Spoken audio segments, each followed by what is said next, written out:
Earlier in our newscast, we told you about the Guatemalan naval vessel still lodged in Belize's waters near Glover's Reef. Hipólito Novello spent the night there in Middle Key and has been monitoring the situation.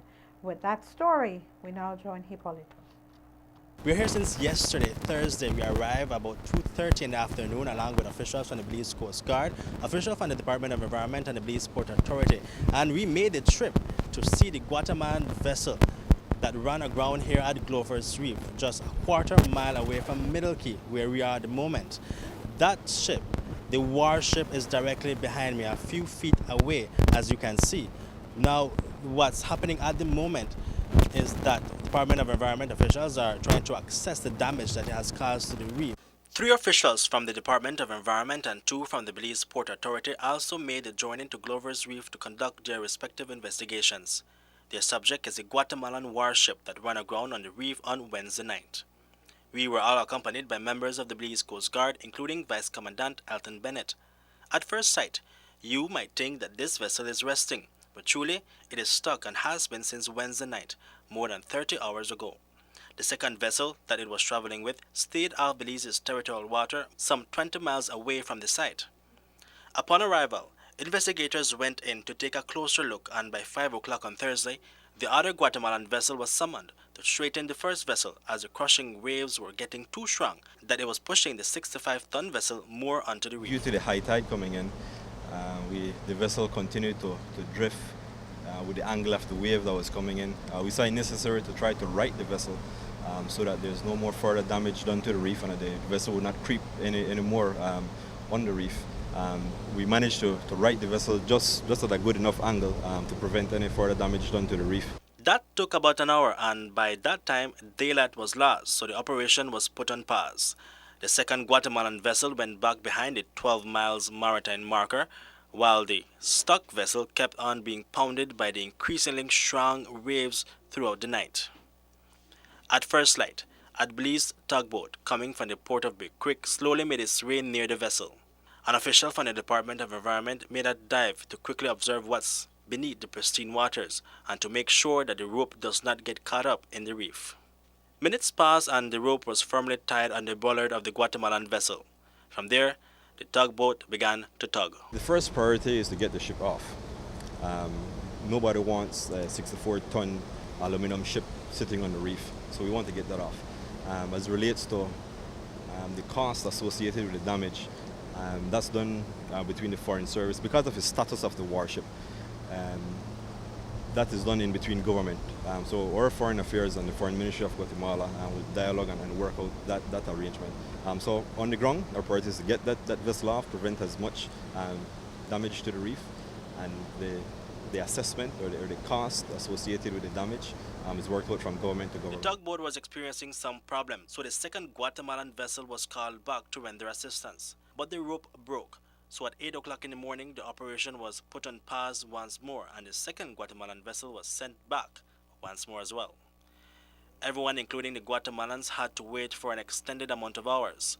Communication was sent to Guatemala, and word received was that a speedboat was on its way with stronger ropes. As the hours passed, Vice Commandant of the Belize Coast Guard Elton Bennett says there were no tensions. All the individuals on the boat armed? They have personal weapons on board, which is standard for any military vessel. What sort of weapons? Sorry? What sort of weapons? Personal weapons on board, which would mean personal rifles.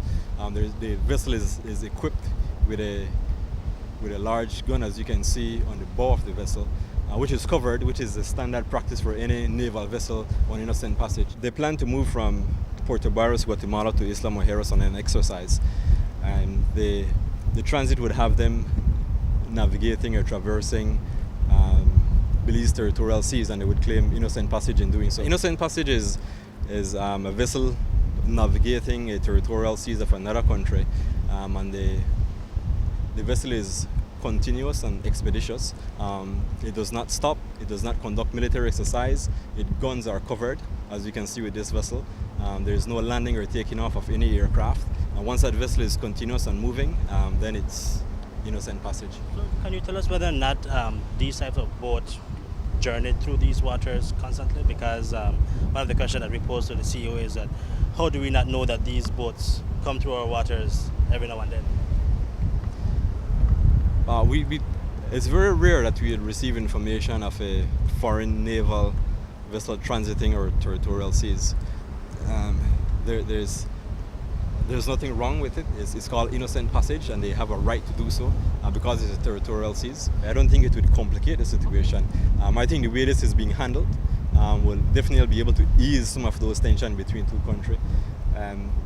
If it turns out to be a genuine case of accident, which from all indications, it seems there's absolutely no aggression by the Guatemalan Navy at this point, at this location, from the time we arrived.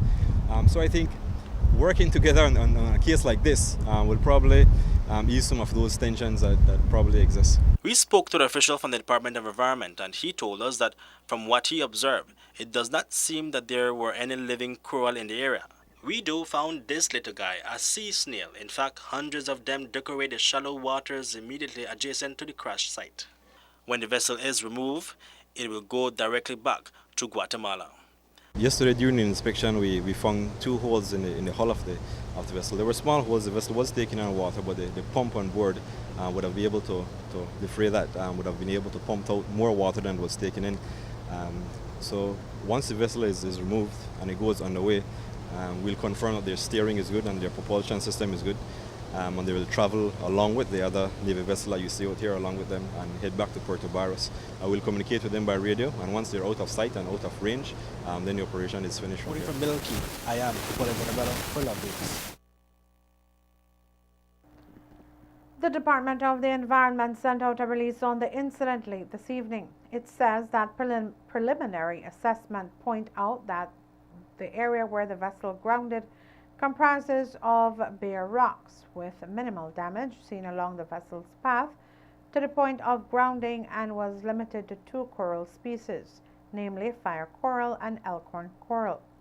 Upon its removal from the reef crest, the DOE and the Fisheries Department will be conducting the environmental damage assessment to determine the extent of the damage to the Belize Barrier Reef, including any damages that may occur during removal. Once completed, the environmental damage assessment report will be forwarded to the Ministries of National Security and Foreign Affairs.